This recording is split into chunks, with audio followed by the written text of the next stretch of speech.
Salut à tous, on se retrouve pour l'épisode 2932 du Zap Image. On commence aujourd'hui en ce dimanche 12 mai avec des anniversaires et on peut voir par exemple que Frenkie de Jong, le joueur néerlandais du FC Barcelone, il fête aujourd'hui ses 27 ans. On peut voir aussi Tsimikas, le joueur de Liverpool, pour lui aujourd'hui c'est 28 ans. Par exemple, tiens, Marcelo, ancien joueur du Real Madrid, il fête aujourd'hui ses 36 ans. On continue aujourd'hui, on est dimanche et bien sûr il y a du football, on rentre là vraiment dans le sprint final de tous les gros championnats. Il reste une ou deux journées dans chaque ligue.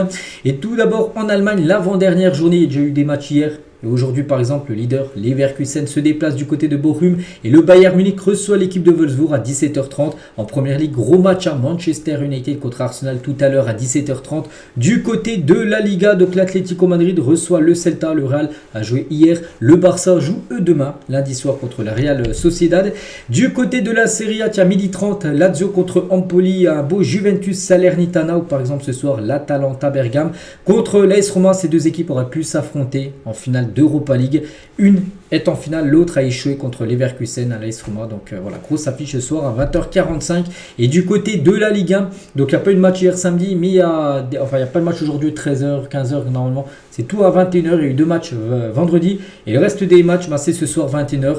Clermont-Lyon, Marseille-Lorient, Montpellier-Monaco, Nantes-Lille, Rennes-Lens, Strasbourg-Metz et le Paris Saint-Germain qui reçoit l'équipe de Toulouse. Et concernant cette rencontre, et c'est officiel, 3 anciens Parisiens seront présents pour PSG Toulouse demain soir, enfin maintenant ce soir. Donc Javier Pastore, Mamadou Sakho et Jérémy Ménez seront invités par le PSG. Ils feront peut-être le coup d'envoi fictif, j'en sais rien, mais seront présents au parc pour ce dernier match du PSG cette saison à domicile. Au programme, il y aura pas mal de joie parce que le PSG va fêter son titre de champion de France ce soir. Et au programme, donc déjà le 12e titre de champion de France. Un hommage à Kylian Mbappé. Mbappé, on sait que depuis avant-hier, il quitte l'équipe du PSG. Et un hommage aussi à Michel Montana. C'est qui? C'est le speaker du Paris Saint-Germain, plus de 26 ans passés. À dévoiler les compos d'équipe, les buts, tout ça du PSG, il arrête. Voilà, donc il y aura un nouveau speaker la saison prochaine. Donc voilà, pas mal de choses ce soir du côté de Paris. Et concernant Kylian Mbappé, qu'on parle beaucoup là depuis avant-hier, depuis qu'il a annoncé officiellement son départ. Donc Lizarazu, il a dit, est-ce qu'à un seul moment dans sa carrière, Mbappé s'est vraiment senti bien dans son club? D'abord, il a été mis dans un loft pour le punir comme un écolier, car il avait décidé de ne pas prolonger son contrat. Je ne vois pas comment tu peux jouer avec ton cœur quand tu as subi une telle situation. Un joueur doit toujours être libre de partir si son contrat lui permet. Mais on a vu que le PSG et son président n'acceptaient pas d'être quittés à l'époque, parce qu'oubliez pas qu'à l'époque Mbappé voulait quitter le PSG, mais c'était Nasser qui disait non, Mbappé restera toujours à Paris. Puis en gros c'est pour ça qu'en gros que la relation entre les deux maintenant est très compliquée, parce qu'en gros Nasser n'aurait pas respecté la promesse qu'il avait dit à Mbappé dans le passé, qu'il pourra quitter le PSG quand il voulait, alors qu'Mbappé a demandé au PSG de quitter le club il y a quelques années, alors que Nasser lui avait dit non. Donc c'est pour ça qu'il n'a pas voulu prolonger, les gars, et c'est pour ça que là du coup, vu qu'il n'a plus de contrat saison prochaine, c'est pour ça qu'il va quitter l'équipe de Paris. Et toujours avec Kylian, tiens, où classeriez-vous Mbappé dans la hiérarchie des meilleurs joueurs de l'histoire du PSG? Parce que ça aussi ça fait débat là depuis quelques jours, et sur Footballock, ils ont fait un sondage, quasiment 6000 votants. Donc soit numéro 1, le meilleur joueur de l'histoire du PSG, top 3, top 5, top 10, et la plupart ont mis top 3, c'est ce que j'ai mis aussi. C'est vrai que il finit meilleur buteur de l'histoire du club parisien, c'est vrai, c'est l'un des meilleurs, bien sûr, mais moi surtout ce que je reproche c'est en Ligue des Champions, parce qu'on attend on a attendu beaucoup Mbappé en LDC, et c'est là vraiment où il a floppé on peut dire. Donc je mettrais peut-être numéro 2 tout simplement, Kylian Mbappé, des plus grands joueurs de l'histoire du Paris Saint-Germain. Et toujours avec lui, donc premier match de Kylian Mbappé sous les couleurs parisiennes, c'était à Metz. C'était un match de Ligue 1, et son dernier match de Ligue 1 se jouera dans ce même stade face au même adversaire, Metz. Mais voilà, en fait la boucle est bouclée on peut dire pour Kylian Mbappé du côté de la Ligue 1. Donc après il lui restera encore un match après à jouer, ça sera la finale de la Coupe de France, mais c'est pas la même compétition bien sûr, Ligue 1 et Coupe de France. Et Kylian Mbappé, les coulisses d'une annonce. Donc la communication autour de son départ est préparée depuis plusieurs semaines par Kylian Mbappé et son entourage. Donc la vidéo publiée vendredi, avant-hier, n'est que la première étape d'un plan plus global qui doit l'amener à annoncer son arrivée à Madrid. Donc voilà, il fait les choses dans l'ordre. Donc pour l'instant, il a déjà fait la première chose, d'annoncer officiellement son départ. Je crois que la vidéo, d'après ce que j'ai pu voir, je ne sais pas si ça reste à être confirmé, il aurait tourné cette vidéo pas vendredi, il l'a pas fait 10 minutes avant et qu'il l'a sorti à 19h vendredi, non, il aurait fait ça mercredi, le lendemain de l'élimination du Paris Saint-Germain contre Dortmund. on sait qu'ils ont perdu 1-0. Le lendemain, il aura fait cette vidéo qui serait sortie du coup 2 jours plus tard, le vendredi, d'après ce que j'ai pu voir. Et maintenant, il va faire les choses dans l'ordre. Donc déjà, ça c'est fait. Et maintenant, très prochainement, on va prendre son transfert officiel du côté du Real Madrid. Et Kylian Mbappé s'est excusé auprès de Florentino Pérez et du Real Madrid pour son renouvellement 2022. Parce qu'en 2022, il était à 2 doigts de revenir, de quitter le PSG. Et coup de théâtre, souvenez-vous les gars, tout le monde pensait qu'il allait rejoindre le Real. Puis il y a eu une prolongation les gars, souvenez-vous, le dernier match de la saison, il était sorti avec le maillot, même c'est marqué 2025. En gros, c'était 2024, son contrat, plus une année en option. C'est pour ça qu'il a le maillot 2025, on a souvent vu. Donc, il n'a pas levé cette option, bien sûr, de contrat. C'est pour ça que là, en 2024, il est en fin de contrat. Mais voilà, au Real, le Real pensait vraiment l'avoir en 2022. Donc, il s'est excusé, en gros, Kylian Mbappé au Real Madrid, d'avoir fait volte-face et d'avoir resté au PSG 2 années de plus. Et le Real Madrid prévoit d'annoncer Kylian Mbappé dans la première semaine du mois de juin. Donc, déjà le 1er juin, c'est un samedi, vu que c'est la finale de la Ligue des Champions. Donc, le dimanche, ce sera le 2. Et certainement le lundi 3 juin. Dans cette semaine du 3 jusqu'à la fin de la semaine. Là, donc, ça sera sa présentation officielle. Et le Real Madrid, d'après ce que j'ai pu voir et entendre, prévoit de faire les choses en très très grand. Par exemple, Bellingham, quand il a été annoncé, quand il arrive au Real la saison dernière, lors de sa présentation, c'était dans vous savez où il présente les joueurs, où il y a les coupes derrière. Mbappé, les gars, il devrait être présenté au Bernabéu, comme Cristiano Ronaldo à l'époque. Souvenez-vous, Ronaldo, où le stade du Bernabéu était à guichet fermé, pas pour un match, seulement pour la présentation de Ronaldo. Mbappé, ça devrait être, je pense, et d'après ce que j'ai pu voir, la même chose. Parce que depuis longtemps, ils en rêvent de ce joueur, lui aussi, depuis longtemps, il rêve de jouer au Real. Donc là, c'est quasiment fait. Donc voilà, ça sera une grosse présentation, XXL de Kylian Mbappé du côté du Real Madrid. Et pour revenir sur le PSG, donc le PSG maintenant prépare son après Kylian Mbappé. Le PSG a activé plusieurs pistes pour renforcer son secteur offensif, donc des noms qui circulent depuis longtemps. Osimhen, Leao, Kvaratskhelia, Bernardo Silva. Donc Xavi Simons est également considéré comme une option en position de faux neuf, mais Xavi Simons, d'après ce qu'on a pu voir, ne souhaite pas revenir au PSG. Mais voilà, 4 joueurs qui pourraient débarquer du côté du Paris Saint-Germain et un joueur vraiment qui pourrait être le remplaçant, parce que par exemple Bernardo Silva, s'il venait arriver du côté du PSG, on ne dirait pas que ce serait le remplaçant de Kylian, vu qu'il ne joue pas la même position.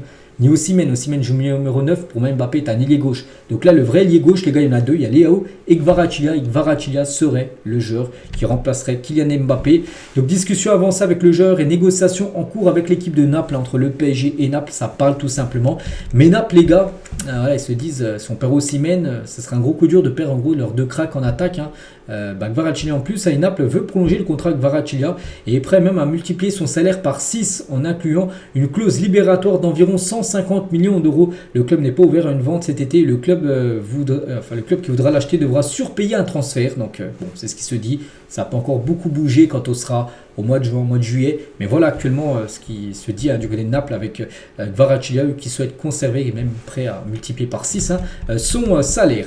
Le PSG est également intéressé par Magnès Aklou, jeune joueur de l'équipe de l'AS Monaco. Donc des premiers échanges ont déjà eu lieu avec l'entourage du joueur pour connaître si c'est faisable ou non le transfert. Donc pour l'instant Monaco, ils ne veulent pas lâcher sa pépite. Mais bon. À l'époque, Monaco ne voulait pas lâcher Kylian Mbappé. Ils l'ont lâché, bien sûr, parce que ça me fait penser à Mbappé, vu qu'il joue à Monaco comme Mbappé avant d'arriver au PSG. Donc voilà, on verra. On surveillera, bien sûr, Aklou s'il débarquera au Paris Saint-Germain. On continue, on va parler du magnifique but d'Alphonso Davies cette semaine en Ligue des Champions. Il a été élu plus beau but de ses demi-finales retour de la Ligue des Champions. Déjà, il a marqué du pied droit alors qu'il est gaucher. Il a marqué un sublime but, donc le plus beau but, c'est celui de Alphonso Davies. Habib Beye, les gars, donc il a dit, donc déjà lui c'est officiel, il a dit qu'il allait quitter l'équipe du Red Star. Voilà, il veut un nouveau challenge. Et je me sens prêt à aller en Ligue 1. Si l'OM m'appelle, j'y vais même en courant. Parce qu'il a déjà joué à Marseille à l'époque. Et vraiment, si Marseille le veut, oui, bien sûr, il serait OK à entraîner Marseille. Les gens disent que je n'ai pas d'expérience. Beaucoup de nouveaux entraîneurs n'en ont pas non plus. J'ai l'impression que cette question se la pose parce que je suis consultant Canal+. Voilà ce qu'il a pu dire. Et Régis Brouard, les gars, donc un entraîneur sur Habib Beye, il a dit l'interview m'a un peu gêné. Cette interview, il dit qu'ils sont prêts à prendre une autre équipe plus forte que Red Star qui monte en Ligue 2, mais lui il est prêt à entraîner une équipe de Ligue 1, il dit je me sens prêt à aller en Ligue 1. Il a dit je trouve qu'il y a des choses qui sont un peu exagérées par rapport à l'ampleur de sa réussite. Je peux assurer qu'entraîner en Ligue 1 ou en Ligue 2 est totalement différent qu'entraîner en National, parce qu'en National on peut voir que ça a été, vu qu'ils sont champions de National 3ème division. Et lui veut déjà faire le grand saut en Ligue 1 et même entraîner l'OM. Il a dit que Régis Broix, qui se voyait peut-être un peu trop beau tout simplement à Big Bay, hein, que voilà, c'est pas pareil entraîner en Ligue 1 et Ligue 2 qu'entraîner en 3ème division française. Et du côté de l'OM, parce que l'OM, enfin lui serait, enfin Big Bay serait d'accord, hein, pour entraîner l'OM, mais pour l'instant l'OM, hein, c'est bien Paulo Fonseca qui est mieux placé, on peut dire, pour entraîner l'OM. Hein. Il va accepter l'offre de l'OM. Hein. L'OM a battu l'AC Milan. Le Portugais deviendra le nouvel entraîneur de l'Olympique de Marseille, d'après les dernières infos. Toujours avec les coachs, on va parler aussi d'Hansi Flick, ancien coach par exemple de l'Allemagne, du Bayern. En 2020, quand le Bayern a gagné la Ligue des Champions contre le PSG, c'était lui le coach, hein, du Bayern. Donc il est intéressé par le poste d'entraîneur de Manchester United parce qu'Erik ten Hag, on ne le voit pas rester à Manchester United, et Hansi Flick pourrait être tout simplement son successeur. Toujours avec les coachs, Francesco Farioli est l'entraîneur le plus proche de rejoindre le banc du côté de l'Ajax Amsterdam, parce que l'Ajax, après cette saison catastrophique, ils vont changer d'entraîneur et ils pensent tout simplement à l'entraîneur italien de l'OGC Nice. On va parler de Kevin Gamero, et c'est officiel, Kevin Gamero va quitter Strasbourg à la fin de la saison.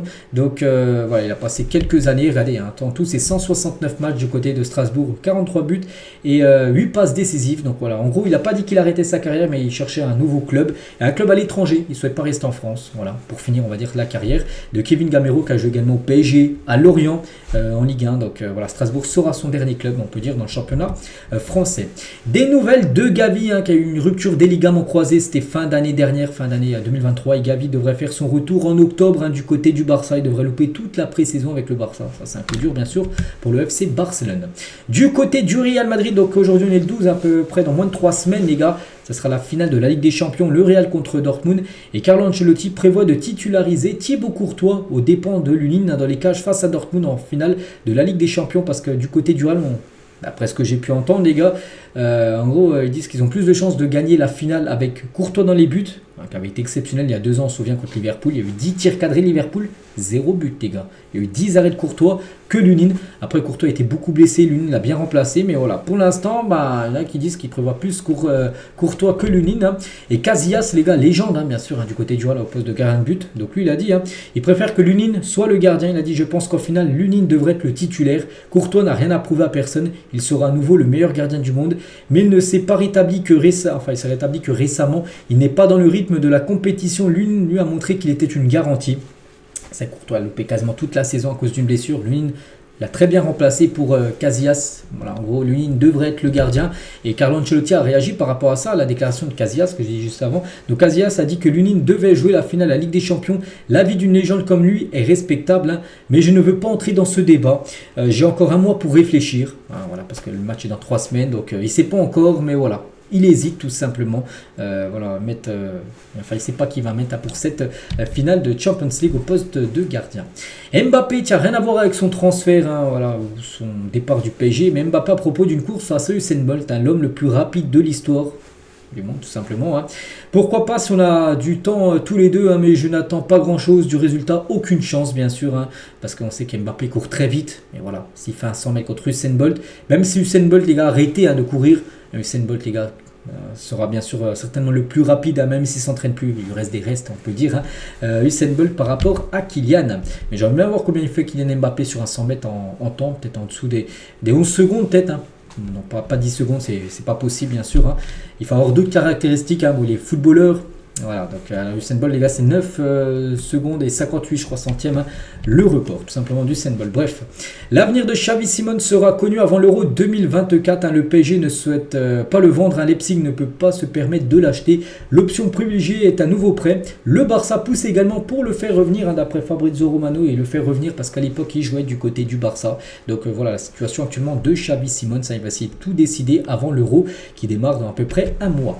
Officiel, il y a 3 équipes françaises sont nommés dans la catégorie équipe de l'année, et l'équipe de Brest les gars, l'équipe de Brest, Monaco et le Paris Saint-Germain, avec les plus grands clubs comme le Bayern, comme le Bayer Leverkusen, le Real, Manchester City. Bah, il y a Brest les gars parmi ces équipes là, bon, il y a Girona aussi qui a fait une magnifique saison. Donc qui sera l'équipe de l'année? Bon, je partirai bien sûr le Real Madrid. Et concernant le meilleur joueur de l'année, donc les joueurs qui ont été les plus performants, on peut voir Mbappé, on peut voir Bellingham, on peut voir Vini Junior, on peut voir Toni Kroos, Kimmich ou même je sais pas Phil Foden. Donc voilà, ça sera certainement Bellingham ou Vini Junior qui remportera ce prix, ou peut-être Harry Kane aussi qui a fait une très très grosse année. Des nouvelles de Marco Reus, Reus c'est sûr, la finale Ligue des Champions sera son dernier match à Dortmund et Saint-Louis City, une équipe en MLS, devrait être son futur club, il devrait partir aux États-Unis. Nicolo Barella va prolonger avec l'Inter Milan jusqu'en 2029 avec un salaire annuel de 7 millions d'euros par an. Il sera le joueur italien le mieux payé de Serie A. Voilà concernant Barella, petite info concernant le milieu du côté de l'Inter. Geoffrey Kondogbia, il y a 3 joueurs avec qui j'ai joué. Quand je les regardais, je me disais que c'était vraiment des cracks. Berbatov, ancien joueur par exemple qui côtoyait à l'époque du côté de l'AS Monaco. Banega, un joueur qu'il a côtoyé du côté de l'Inter. Et Félix qu'il a côtoyé du côté de l'Atlético. Donc il a dit Félix, c'est différent. Ses prises de balles, c'est abusé. Donc on peut dire Kondogbia par rapport à 3 joueurs vraiment qui l'ont marqué, on peut dire, dans sa carrière de footballeur. Officiel, UEFA autorise Gérone a disputé ses matchs de Ligue des Champions à Montilivi, donc leur stade à domicile. Le club craignait que le stade ne réponde pas aux normes, mais c'est chose faite, parce que l'UEFA, ils sont venus, des dirigeants de l'UEFA, ils sont venus pour voir si tout était aux normes, sécurité, voilà tout ça. Oui, ils pourront accueillir les matchs à domicile de leur stade, l'équipe de Gérone. On souhaite le même destin de Brest, mais Brest pour l'instant c'est beaucoup plus compliqué parce que pour l'instant le stade de Brest, le stade Francis Leblé n'est pas du tout aux normes de l'UEFA. C'est-à-dire que Brest, soit ils font maximum 5000 personnes dans leur stade, ça résonnerait un peu creux pour un match de Ligue des Champions, ou soit ils joueront ailleurs, à Rennes, à Nantes, dans des stades juste à côté, on peut dire, du côté de Brest. Et toujours avec Brest, et officiel, Pierre Lesmelou est élu joueur de la saison du stade brestois. Félicitations à lui. Donc c'est une grosse saison maintenant pour Brest. L'objectif c'est de le conserver pour la saison prochaine certainement en Champions League. On revient 2 ans jour pour jour en arrière. C'était un 12 mai et on apprenait que City annonçait la signature d'Erling Haaland. Depuis Haaland, les gars, il a joué 94 matchs pour 88 buts. Donc 9 tours du chapeau, donc 9 triplés. Un triplé historique, donc 9 triplés de buts marqués. Donc là, un triplé historique, donc FA Cup, le championnat et la Ligue des Champions. Le soulier d'or et la première ligue et une finale de FA Cup restent à jouer. Voilà, donc c'était il y a 2 ans, jour pour jour. Et Haaland est heureux à City. Évidemment, je suis encore en développement. Je suis toujours le même joueur, mais je suis une meilleure version de moi-même. Je suis à la place parfaite car je suis encore jeune et j'ai Pep qui s'occupe de moi. Je vais bien et j'en profite. Je suis heureux. Ce qu'il a pu dire. Donc concernant Haaland, bon là il n'y a pas de souci, il restera bien sûr à City la saison prochaine. En 2025, là il y a des... je n'ai pas dit qu'il quitterait City, mais on pourrait peut-être le voir ailleurs, pourquoi pas en Espagne. Bon, pas ouvert, je sais pas, peut-être le Real ou le Barça, mais c'est une option pour lui. N'oubliez pas qu'il a une clause à partir de l'été 2025 qui est mise dans son contrat. Antoine Kombouari parle des échecs français sur cette semaine en Europe. Donc je suis déçu parce que pour le PSG il y avait la place, bien sûr. Dortmund, les gars, le PSG avait vraiment la place. Luis Enrique a dit qu'il fallait savoir perdre, mais le PSG a fait ce qu'il faut. Et pour Marseille, c'était compliqué. L'Atalanta était tout simplement trop forte pour l'Olympique de Marseille. Ces joueurs dont la valeur marchande s'est envolée cette saison, comme Bellingham qui est passé de 120 millions d'euros en début de saison, maintenant il coûte 180 millions d'euros, sa valeur marchande. Lamine Yamal qui est passé de 25 à 75 millions d'euros, c'est son prix actuel. Bon, il va encore monter parce qu'il est encore tout jeune. Gyökeres qui est passé de 8 millions à 55 millions d'euros, sa valeur actuelle. Xavi Simons de 40 à 80, Zeremri de 20 à 60 ou Lenny Yoro de 10 millions d'euros en début de saison à 40 millions d'euros. Donc voilà, des joueurs qui ont pris beaucoup de valeur marchande sur cette saison parce qu'ils ont été bons. Tous ces jeunes joueurs. Officiel concernant le match de ce soir entre Rennes et Lens, John Utaka donnera le coup d'envoi fictif de ce match. N'oubliez pas que cet ancien joueur, les gars, évolue à Rennes, il évolue aussi à Lens dans sa carrière, donc il donnera le coup d'envoi de cette rencontre. Les seules équipes à avoir éliminé le Real Madrid en Ligue des Champions lors des 10 dernières années. Donc 5 équipes, l'équipe de City l'année dernière, l'équipe de Chelsea en 2021, Chelsea est allé au bout et avait gagné la compète. En 2020, City, 2019 ça a été l'Ajax, l'Ajax et City en 2019 et 2020 ça a été en 8e, que le Real Madrid avait été éliminé.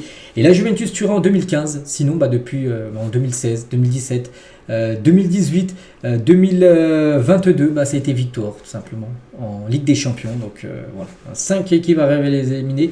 Et sinon, à chaque fois, le Real a été allé en finale. Neymar a affrété un avion privé et envoyé des vivres, donc c'est-à-dire de la nourriture, tout ça au Brésil en proie à des inondations qui ravagent une région du pays. Regardez, par exemple, du côté du stade de Grêmio ou même la Juventude, des grands stades du côté du Brésil. Donc il y a des grosses inondations. Donc Neymar, les gars, ont envoyé de la nourriture, tout ça aux personnes dans le besoin du côté du Brésil. Un beau geste, on peut dire, de Neymar.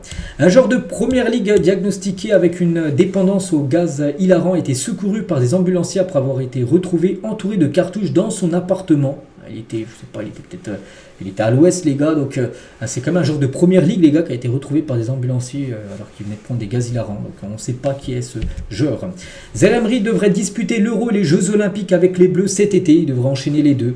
Voilà, donc coup sur coup, les deux grandes compétitions, parce que le PSG devra accepter la demande tout simplement de Zaïre Emery. Et Marcus Thuram, lui aussi, il aimerait. Bien sûr que j'ai envie de faire l'Euro et les JO. Si je suis dans la liste, j'y vais directement. Voilà, pour l'Euro, bien sûr. Et si on l'appelle pour jouer, bien sûr, les Jeux Olympiques, il ira aussi. N'oubliez pas qu'il y a plus de 3 joueurs de plus de 23 ans. Je ne sais pas il a quel âge, s'il a plus de 23 ans ou moins de 23 ans. Mais lui souhaite aussi disputer l'Euro plus les Jeux Olympiques. Le programme estival de Montpellier, ça Montpellier a fixé ses matchs amicaux pour l'intersaison. Ils vont jouer contre Gérone, tiens, qui va jouer à la Ligue des Champions saison prochaine. Southampton, Saint-Etienne, Heerenveen et Edenheim. Voilà, 5 matchs au programme pour l'équipe de Montpellier qui est sûre de rester une saison de plus en Ligue 1. Voici à quoi pourrait ressembler le futur maillot, enfin les futurs domiciles extérieurs de l'OM pour la saison prochaine. Donc le maillot domicile de Marseille, c'est pas encore officiel mais il pourrait ressembler à ça. Donc toujours avec le sponsor Puma, toujours avec CMA, CGM. Et les cuissons les gars un petit peu modifiés, normalement les cuissons est comme ça et là il pourrait être dans un petit carré, enfin c'est pas un carré mais voilà, on peut dire qu'il pourrait être entouré les cuissons de Marseille et là ce serait le maillot extérieur de l'OM pour la saison prochaine. Et concernant le troisième maillot de Manchester United la saison prochaine pourrait ressembler à ça, voilà pour cette équipe des Red Devils. La destination la plus probable pour Florent Wirtz en 2025 est le Real Madrid, donc là il va rester au moins une année d'après mais en 2025 là il y a des chances qu'il quitte Leverkusen et le club veut le jeune allemand pour remplacer un certain autre joueur allemand, Toni Kroos, ces gars, qui devrait partir lors de l'été 2025. Officiel, Travis Scott annonce un concert à l'Allianz Riviera de Nice le 6 juillet prochain. Voilà, ça sera un concert du grand rappeur américain.